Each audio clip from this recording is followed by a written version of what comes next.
barahoranye. Muzee uzuwa ndiwe. Nyeneye kubona Sara. Newe nyine muguna nanganizeye ko wamfasha kugira ngo Sara mubone cyangwa muvugishe.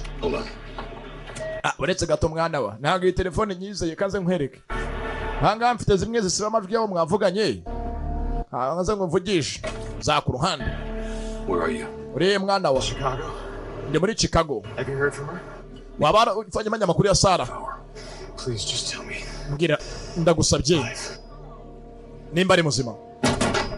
Michael Scofield. Akira haza police umva.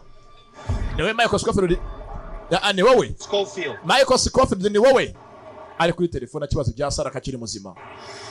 Tayari muri Amerika mbibutsa aracyari wanted. Kandi umuranga wamubonye arahembwa agafaranga tubutse. Yes, I am. Ni njyewe. Hands on your head. Rero mikono juu. Bashese menshi ku gihanga cya Scofield uzamuzana. Tayari muri polisi.